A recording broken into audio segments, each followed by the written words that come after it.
Jesus is the shepherd. I am looking to build up the Lord's sheep.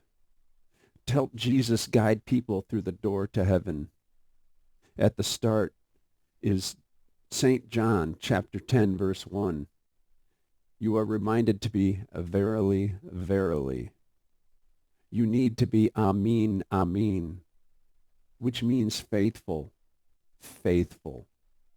Be faithful in this truth. You must entereth into the condition of heaven.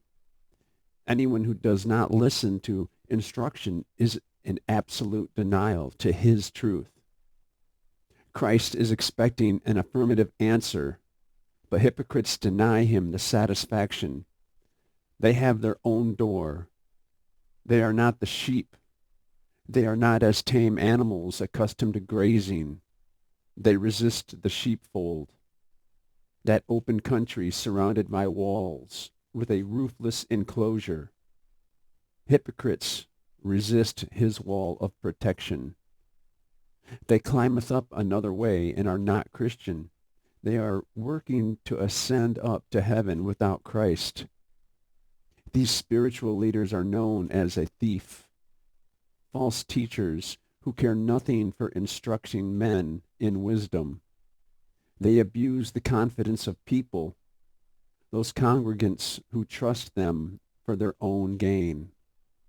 Hypocrites find like-minded people and embezzle their money. They are robbers, freebooters, raising an army for some obscure god. Hypocrites hire brigands to practice highway robbery. These people desire to plunder the meager earnings of greedy people suffering in this world. To keep perspective, in verse 11, Christ says, I am the shepherd. But back in verse 2, the shepherd entereth into the condition of heaven by passing through the door. The shepherd oversees Christian assemblies. He cares and controls for people following the precepts, leading us to the door to heaven for prayer and grazing upon his truth. Christians pray to he who brings salvation and guidance from heaven. Christians have an open door policy with the Lord. We enter to pray and study, walking back out to bring his light to the world. In Yeshua's precious name, Amen, which means be faithful. Were you aware hypocrites pray to another god, refusing Christ our Lord? Have you ever seen a priest, pastor, lying prophet, or wicked elder raise an army of freebooter followers? People are willing to sell their souls for gain.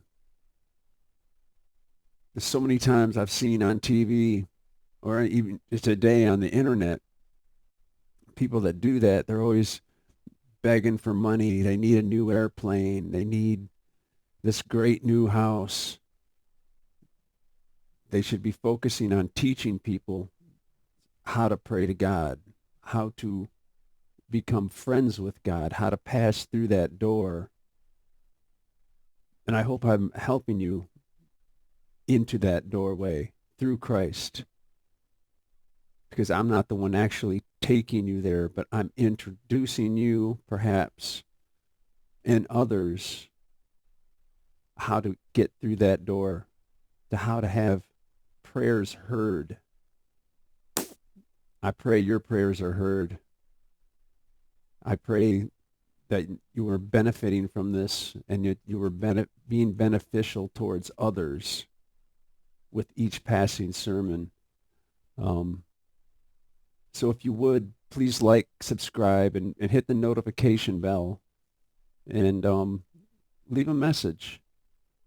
Let us know, people you know that we need to pray for, or churches we need to pray for, maybe some experience that you had.